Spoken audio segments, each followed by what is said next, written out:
ఛత్తీస్గఢ్ కవర్నా జిల్లా కుక్కుదూరు తెంగటోల గ్రామంలో రాజుజీ బైకా అనే వ్యక్తి నివసిస్తున్నాడు. రాజు వయసు 28 సంవత్సరాలు. ఇతనికి మంతిబాయ్ అనే మహిళతో పెళ్లైంది. రాజ్కి ఓ అన్న కూడా ఉన్నాడు. అతని పేరు బిశ్రామ్ బైగా. వయసు 45. అయితే ఇక్కడే ఉంది అసలు కథ. ఈ మంతిబాయ్కి వయసులో ఉన్న తన భర్త నచ్చలేదు. నడి వయసు కూడా దాటిపోతున్న ఆమె బావ అంటే తన భర్త అన్న బిశ్రామ్ పిచ్చి పిచ్చిగా నచ్చేవాడు. బావకు కూడా మరదలు మంతి అంటే ప్రాణం. ఇక్కడ ఈ బావ మరదళ్ళిద్దరికి రాజుని మోసం చేస్తున్నామన్న ఫీలింగ్ కొంచెం కూడా లేదు. పైగా ఇద్దరు కలిసి అతన్ని ఒక చేతగాని వాడేలా జమ కట్టేశారు. అయితే పైకి మాత్రం వీరిద్దరి బంధాన్ని రాజుకు తెలియకుండా జాగ్రత్త పడేవారు. రాజుకి కూడా వీరిద్దరిపై ఎప్పుడూ అనుమానమే రాలేదు. కారణం తనకన్నా వయసులో తన అన్న బిశ్రామ్ చాలా పెద్దవాడు. అందుకే అనుమానించలేదు. అయితే ఓ రోజు రాజ్ పని మీద పక్కూరికి వెళతానని చెప్పాడు. 2 రోజుల తర్వాత వస్తానని భార్యకు చెప్పాడు. భార్య కూడా సరే అని తనే దగ్గరుండి భర్తకు బ్యాగ్ సర్ది త్వరగా వచ్చేయమని చెప్పి పంపింది. కానీ భర్త అలా గుమ్మం దాటి వీధి మలుపు తిరగగానే కాకిలా బావకు కబురు చేసేసింది. ఇక 2 రోజులు మనిద్దరం శృంగార యుద్ధం చెయ్యొచ్చంటూ ఫోన్లోనే సరసాలు మొదలుపెట్టింది. దీంతో ఆగలేకపోయిన బావ రెక్కల పక్షిలా కొద్దిసేపటికే ఆమె ముందు వాలిపోయాడు. ఆ క్షణం నుండి ఇద్దరు ఇంటి తలుపులు 2 రోజులుగా తెరవనే లేదు.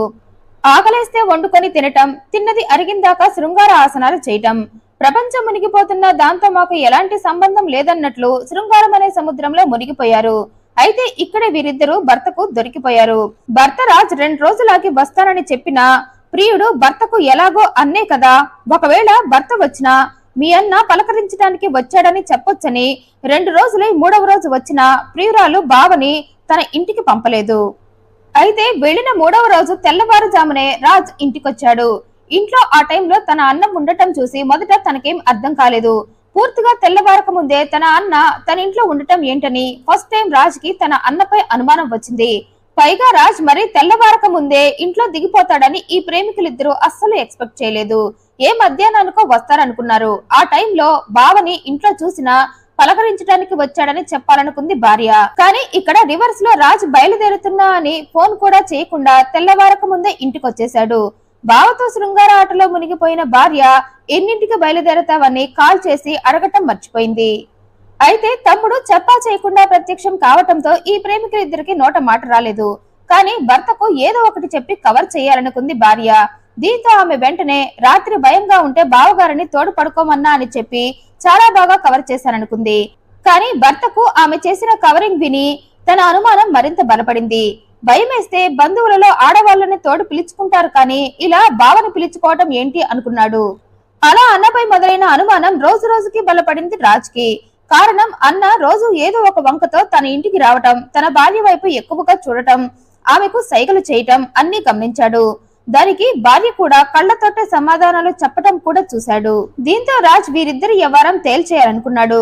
అప్పటి నుండి తనకున్న పనులన్నీ పక్కన పెట్టి ఆ పని ఒక్కటే ధ్యేయంగా పెట్టుకుని చివరికి తన అన్నయ్యకు భార్యకు అక్రమ బంధం ఉందని తెలుసుకున్నాడు. దీంతో అతను భార్య చెంప చెల్లు మనిపించాడు.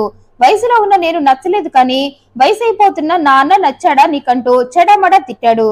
వెంటనే అన్నకు కూడా ఫోన్ చేసి ఎంగిలికూటికి ఆశపడే కక్కుర్తి గాడివని నిన్ను అస్సలు అనుకోలేదు.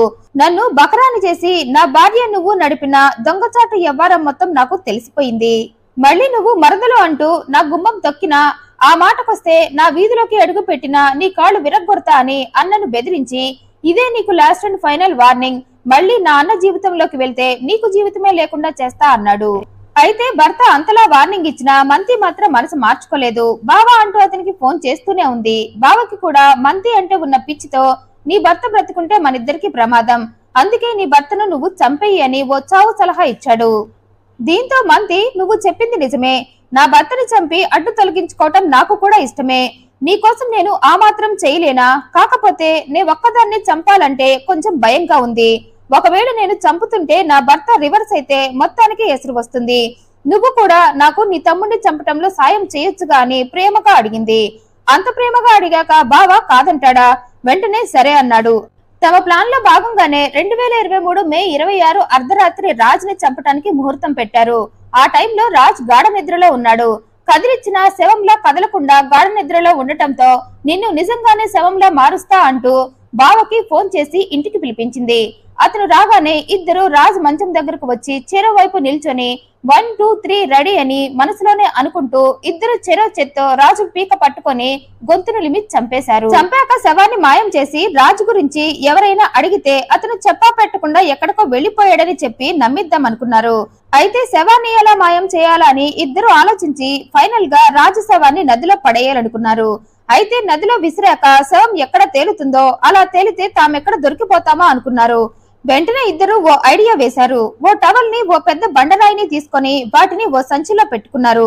మరో గోను సంచిని తీసుకొని అందులో రాజు శవాన్ని పెట్టి ఆ 2 సంచులను తీసుకొని బైక్ పై జాలీగా తెంగటోలో దామ్ని నది దగ్గరకు తెచ్చి 2 సంచులు విప్పి శవాన్ని టవల్ ని రాయిని బయటకు లాగారు. అలా రాజు శవాన్ని బయటకు లాగి శవాన్ని బోర్లా పడుకోబెట్టి అతని వీపుపై కూడా తెచ్చుకున్న బరువైన బండరాయిని పెట్టి టవల్ ని తీసుకొని ఆ బండరాయిని టవల్ తో అతని మెడకు కట్టి శవాన్ని నదిలో విసిరేశారు. తెల్లవారగానే మంతి రాజ్ కుటుంబ సభ్యులకు బంధువులకు నిన్నటి నుండి రాజ్ ఇంటికి రాలేదని చెప్పి ఏడ్చింది. దీంతో రాజ్ కుటుంబ సభ్యులు పోలీస్ స్టేషన్ కు వెళ్లి కంప్లైంట్ చేశారు. కేసు నమోదు చేసుకున్న పోలీసులు ఎంక్వైరీ ప్రారంభించారు. చుట్టుపక్కల వారందరినీ ఆరా తీశారు. అప్పుడే వారికి మంతి బిశ్రామ్ల అక్రమ బంధం గురించి తెలిసింది. దీంతో వారు ఇద్దరిని పట్టుకుని విచారించారు. అయితే విచారణలో తామిద్దరికి అలాంటి సంబంధం ఏమీ లేదని తోసిపుచ్చారు.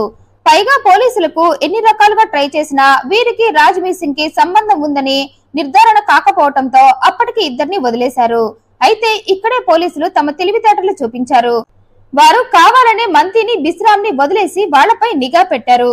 అయితే ఈ ప్రేమికులిద్దరూ కూడా తెలివితేటల్లో మేమేమీ తక్కువ కాదన్నట్లు మీవి తెలివితేటలైతే మావి నక్క తెలివితేటలంటూ ఇద్దరు కొన్నాళ్లు కలవటం మానేసి పోలీసులను బోల్తా కొట్టిద్దాం అనుకున్నారు.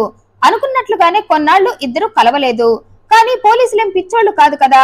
ఇలాంటి వాళ్ళని తమ సర్వీస్ లో లెక్కలేనంత మందిని చూసాంలే అనుకుంటూ వాళ్లపై నిఘాను కంటిన్యూ చేస్తున్నారు. అలా చూస్తుండగానే దాదాపుగా 4 నెలలు గడిచిపోయాయి. అది 2023 సెప్టెంబర్ 1. ఆ రోజు ఈ ప్రేమికులిద్దరూ ఏ నదిలో అయితే రాజు శవాన్ని విసిరేశారో ఆ నదిలో వారు విసిరిన సేమ్ ప్లేస్ లో నుండే రాజు శవం తేలుతూ బయటకు వచ్చింది. అటుగా వెళ్లే వాళ్ళు ఆ శవాన్ని చూసి పోలీసులకు చెప్పటం, వారు ఆ శవాన్ని బయటకు తీయించి పరిశీలించి పోస్ట్ మార్టానికి పంపటం అన్ని చకచకా జరిగిపోయాయి.